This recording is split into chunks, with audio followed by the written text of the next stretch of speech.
Residents in Germiston on the east of Gauteng continue to air their frustrations and grievances. They are demanding answers and solutions for service delivery issues. Earlier this week, they delivered a memorandum of demands calling on the city to address the failing electricity infrastructure, cable theft, vandalism and illegal connections. ENCA's Nqobile Madlala is following that story and joins me now for an update. Nqobile, so what is at the heart of these protests by residents of the city of Germiston? Well, to us, they're saying that if they're not having load shedding, they're having power outages. And this is becoming a problem because a lot of them are working at home. I mean, one resident was talking about the fact that you have petrol hikes, fuel hikes at this moment, and her boss has allowed her to work at home, but she can't work at home because there's no power. There are children that are being homeschooled that can't work because there's no power. So there's quite a lot of things that are coming in, as well as health as well. I mean, you hear a lot of elderly, and a lot of them were there, of course, today, and they were saying that they have things like insulin that needs fridges.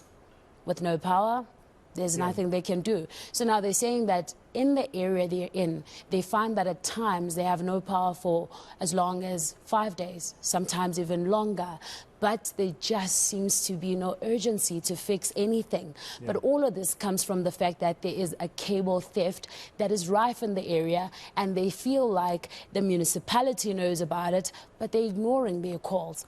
And so basically in this meeting, they were airing their frustrations, and they just wanted the municipality to hear how frustrated they are and to come up with solutions. Let's listen in to some of them as they speak. I'm very proud to say that we have signed up 45 IPPs, independent power producers, that will come online by the end of the year. And then on Wednesday, when you were at my city, I was inside a meeting discussing and signing a memorandum of understanding and an agreement with a business to do the first wheeling within Ekurhuleni. So that is green power within Ekurhuleni. If there's an appetite to sell this, that means someone is buying this.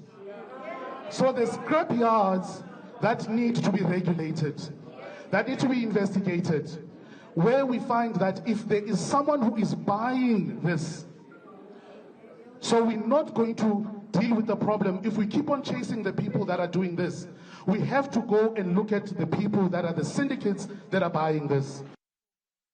So Nqobile, we just heard there from the government side, the municipality side, their perspectives around the power issues. That was the mayor, Tanya Campbell. Yes, she's saying that she has a solution, but the solution is in about 8 months' time. She says that they've signed the independent producers, and they're having more conversations. They're looking into green energy, but all of this is in 8 months' time.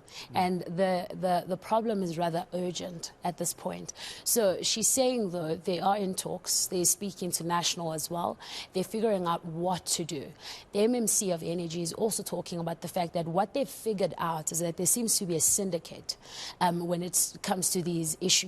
And at this point, they're fingering scrapyards, as they're saying that these are the people that are buying. So there's an appetite to steal these cables because there are people that are buying the infrastructure.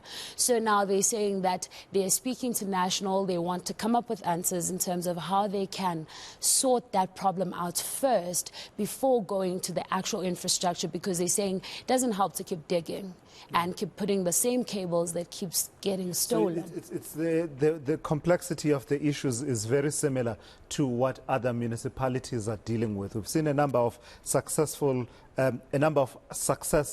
in terms of arrests of people with infrastructure such as stolen copper cables, but I suppose it's cold comfort for residents when you say, I've got these solutions, IPPs are coming in, I'm talking to the national office. The residents continue to be frustrated now.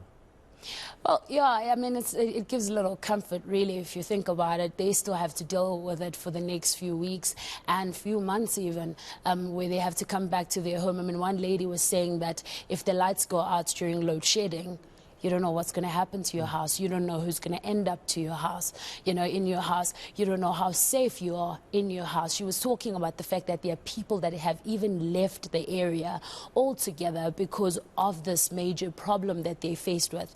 But they feel like they're being ignored. They feel like the municipality is not listening to them.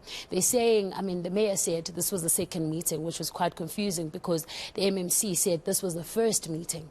But she said it was the second meeting and they're listening to them. But even the community at this point, they're saying they don't care who's counting what. They just want answers and they want solutions because this is such a difficult time for them.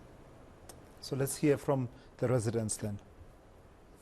You speak about partnerships with privatized companies. You haven't mentioned any of them.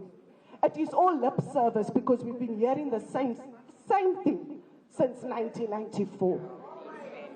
The election for 2024 is more pertinent than the 1994 election. Our councillors, do they stay within our vicinity?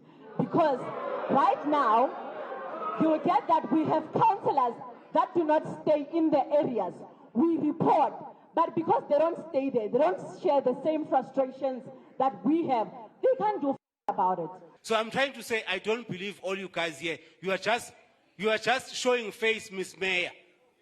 I'm sorry, you've inherited all the garbage from your previous administration.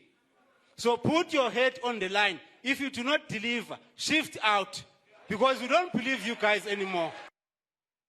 Yeah, so that's what it's looking like then. The residents, they're demanding answers, holding the municipality to account. I mean, they've only been in office since the November elections in the current administration that, you know, the parties that are involved compared to, you know, the previous party that ran Ekurhuleni also through a coalition. Nobile, thank you.